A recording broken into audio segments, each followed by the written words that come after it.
ये रस बनने की क्रिया लगभग और 1 से 1.5 घंटे चलती है। फिर रस बनने के बाद क्या होता है? रस बनने के बाद खाने का मांस, मज्जा, रक्त, वीर्य, मल, मूत्र, अस्थि और मेद बनना शुरू होता है और ये क्रिया 5 दिन तक चलती है। आज आप जो खाना खाएंगे ना, आज का खाना 5 दिन तक डाइजेस्ट होता है। अभी खाया तो 5 दिन तक। और इस पूरी क्रिया में हमें जो सबसे महत्व की बात जाननी है वो ये कि सबसे ज्यादा और सबसे आसानी से बनता है मांस, और सबसे कम और सबसे देर में बनता है वीर्य। मांस सबसे ज्यादा, वीर्य सबसे कम। आपको सुन के ताज्जुब होगा, बागभट्ट जी ने एक जगह लिखा और आज की आधुनिक विज्ञान ने उसको सिद्ध किया। वो ये है कि आज तारीख 19 जुलाई को आप जो खाना खाएंगे इसका वीर्य बनने के लिए 1 महीना खर्च होगा। अगले महीने 20 अगस्त को बनेगा। आज जो खाया 30 दिन लगते हैं और सबसे कम बनता है। सबसे ज्यादा समय लगता है, सबसे कम बनता है। इसलिए आयुर्वेद में कहा गया वीर्य बहुत कीमती है, इसलिए उसको नष्ट नहीं कर सकते। इसलिए ब्रह्मचर्य पालन करने की कल्पना इस देश में। ये मैंने इसलिए जानकारी दी कि आप योग शिक्षक हैं, आपको पता होना चाहिए। कभी कोई बात आ जाए तो आप समझा सकते हैं। तो हमने खाना खा लिया, आग जली खाने को पचाने के लिए, 1 घंटे 30 मिनट तक जलेगी। तब तक पानी अगर आपने पिया तो आग बुझेगी। आग बुझेगी तो फिर आगे की क्रिया रुकेगी। इसलिए आगे की क्रिया ना रुके, आग ना बुझे, तो सरल बात कही गई, खाना खाने के बाद पानी ना पिए 1 घंटे से 1.5 घंटे तक। तो आज के बाद आप सभी से मेरी प्रार्थना है, आप योग शिक्षक हैं या योग साधक हैं, दोनों को ही मेरी प्रार्थना है कि इस नियम का पालन करें। खाना खाने के 1 घंटे से 1.5 घंटे के बाद पानी पिए। 1 घंटा किसके लिए और 1.5 घंटा किसके लिए? 2 शब्द मैं बोल रहा हूं, 1 से 1.5 घंटा। 1 घंटा उनके लिए है जो एकदम स्वस्थ है, जिनको लगता है कि वो स्वस्थ है, उनको कोई तकलीफ नहीं, उनके लिए 1 घंटा। और जो बीमार मानते हैं अपने को, वो 1.5 घंटा। तो आप स्वस्थ हैं तो 1 घंटे बाद पानी पी लीजिए खाने के, और थोड़े बीमार हैं तो 1.5 घंटे के बाद पी लीजिए। लेकिन 1.5 घंटे के बाद पीना ही है, ऐसा नहीं कि भूल जाए, तब एक और गड़बड़ आएगी। क्यों गड़बड़ क्या आएगी? खाना जो पचने की क्रिया, मैंने कहा ना पहले खाना पचता है, आग जलती है तो वो खिचड़ी जैसा बनता है, फिर रस बनना शुरू होता है। जब रस बनेगा तो पानी चाहिए, बिना पानी के रस कैसे बनेगा? तो पानी जिस समय चाहिए तभी पीना अच्छा है। तो 1-1.5 घंटे के बाद रस बनना शुरू होगा तो पानी पी लीजिए। तो पानी पीने का ये नियम है। मैं फिर से दोहराता हूं, खाना खाने के 1 से 1.5 घंटे के बाद पानी पिए। ठीक है? अब इसमें आप प्रश्न कर सकते हैं कुछ कि खाना खाने के पहले पिए क्या, खाना खाने के बीच में पिए क्या? खाने के पहले पानी पी सकते हैं, आयुर्वेद में कहा गया 48 मिनट पहले पिए। क्यों? जब आप पानी पीते हैं तो पेट में पानी जाता है, तो पानी का अंतिम स्थान है मूत्रपिंड। पहला स्थान है मुंह, जहां से ये जाना शुरू होता है। अंत में आता है सारा पानी मूत्रपिंड में, फिर उसके बाद ये मूत्र के द्वारा बाहर निकलता है। तो मूत्रपिंड में पानी पहुंचने के लिए 48 मिनट लगता है। तो आप खाने के पहले 48वें मिनट में पानी पी सकते हैं। बीच में पानी कब पिए खाने में?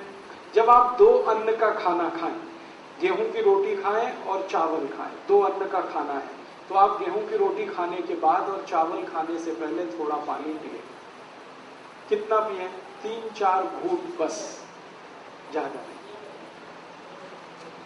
और इसमें आखिरी जानकारी कि खाना खाने के बाद अगर सच में प्यास लग रही है तो क्या पिए? तो आयुर्वेद में कहा गया 3 चीजें पी सकते हैं। दही की लस्सी पिए खाना खाने के तुरंत बाद, दूध पिए, गाय का हो तो बहुत अच्छा, और जूस पिए, फल के रस पिए।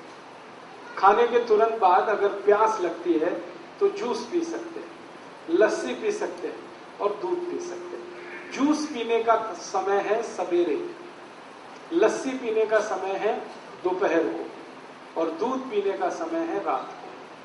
तो जूस पीना है सवेरे खाने के बाद माने ब्रेकफास्ट, लस्सी पीनी है दोपहर के खाने के बाद माने लंच, और दूध पीना है रात को माने डिनर। तो ये नियम पूरा हो गया, समझ में आ गया? कर लेंगे, बस आदत बदलनी है आपको। भागवती जी ये कहते हैं कि जो इस नियम का पालन करे 103 बीमारियों से जीवन भर बचेगा। अब बताओ कितना सस्ता सौदा है। 103 बीमारियां एक तरफ और ये छोटा सा नियम एक तरफ। तो आप ध्यान रखिए इस नियम का।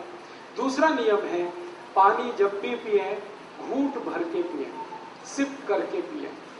जैसे चाय पीते हैं, जैसे कॉफी पीते हैं, गर्म दूध पीते हैं, ऐसे पानी पिए। ऐसे कभी भी पानी ना पिए गिलास लगाया और लगातार पिया, ये गलत तरीका है। पानी पीने का तरीका है, एक घूंट पिया, थोड़ी देर रुके, एक घूंट पिया, फिर रुके, फिर पिया, फिर रुके, फिर ऐसे पानी पिया। इसका क्या लाभ है? मुंह में आप जानते हैं लार बनती है। ये लार जो है ना पेट के तेजाब को शांत रखती है। पेट का जो तेजाब है ना वो एसिडिक है विज्ञान की भाषा, और मुंह की लार जो है वो एल्कलाइन है, क्षारीय है। तो ये क्षार है, यहाँ अम्ल है। अम्ल और क्षार मिले तो एक दूसरे को न्यूट्रल करते हैं। तो मुंह की लार बार बार पेट में जाए ताकि पेट का तेजाब शांत रहे, इसके लिए कहा गया घूंट घूंट पानी पिए, थोड़ा थोड़ा करके पानी पिए। ठीक है? आयुर्वेद में कहा जाता है कि जिनके पेट का अम्ल शांत रहता है, तेजाब शांत रहती है, उनको जिंदगी में रोग नहीं आते कभी। अम्लता अगर आपकी शांत है, एसिडिटी, कोई रोग आने की संभावना नहीं। दुनिया के सारे खराब रोग जैसे कैंसर, जैसे डायबिटीज, जैसे ब्लड प्रेशर बहुत तेज होकर हार्ट अटैक आना, ब्लड प्रेशर बहुत ज्यादा बढ़कर ब्रेन हेमरेज हो जाना, ब्लड प्रेशर बहुत ज्यादा बढ़कर पैरालिसिस हो जाना, ये सब खराब बीमारियां एसिडिटी से शुरू होती हैं। जब रक्त में एसिडिटी बढ़ती है तब ये बीमारियां अपने चरम पर पहुंचती हैं। लेकिन रक्त में एसिडिटी बढ़ती कहां से है? वो पेट से बढ़ती है। पेट में एसिडिटी कब बढ़ेगी? जब आप घूंट घूंट पानी नहीं पिएंगे तो लार बार बार अंदर नहीं जाएगी तो समस्या आएगी। इसलिए आयुर्वेद में कहा गया पानी घूंट घूंट पिए। तीसरा नियम है, सवेरे सोकर उठे सबसे पहले पानी पिए। वहां स्वामी जी का आपने सुना होगा व्याख्यान, तो उषापान की बात वो करते हैं। उषापान का मतलब यही है उठते ही पानी पीना। हालांकि उषापान का सही अर्थ है सवेरे 4:30 बजे उठकर पानी पीना, क्योंकि उषा का वही समय है। अब दिल्ली वासियों के लिए मैं ये नहीं कह सकता कि वो सवेरे 4:30 बजे उठें, क्योंकि उनका 4:30 बजे उठना तब संभव है जब रात को 8 बजे सो जाए। 8 बजे दिल्ली में सोना तो स्वर्ग की बात है, कल्पना की बात, संभव ही नहीं। इसलिए मैं कहता हूं जब उठें तो पहले पानी पिए। आपकी जब दिन हो जाए, जब सवेरा हो जाए, उठते ही पानी पिए, कम से कम 3 गिलास, बिना प्यास के, घूंट घूंट भर के। कोई कहेगा हमें प्यास नहीं लगती, तो भी पीना ही है, ये तो घूंट घूंट भर के। इस पानी का फायदा, सबसे बड़ा फायदा इसका ये है, रात को आप सो गए, सोने के बाद मुंह में लार बनी, वो जमा है, घूंट घूंट पानी पी लेंगे, सब लार नीचे चलेंगे। दूसरा फायदा, उठते ही आप पानी पिएंगे तो पानी सारा बड़ी आंत में जाएगा। बड़ी आंत में मल फंसा रहता है, लार्ज इंटेस्टाइन में, तो मल को बाहर निकालेगा। जैसे ही पानी मल को निकालना शुरू करेगा, प्रेशर एकदम बनेगा आपको, आप तुरंत टॉयलेट में जाएंगे और 5 मिनट में फ्रेश होकर वापस आएंगे। आयुर्वेद में कहा गया कि जो सवेरे एक बार मुक्त हो जाते, माने फ्रेश हो जाते, माने जिनको सवेरे एक बार पूरा खुलकर पेट साफ हो जाता है, उनकी जिंदगी में कोई रोग नहीं आता। इसलिए सुबह उठते ही पानी पीना बहुत जरूरी है। दांत साफ करना नहीं है, पहले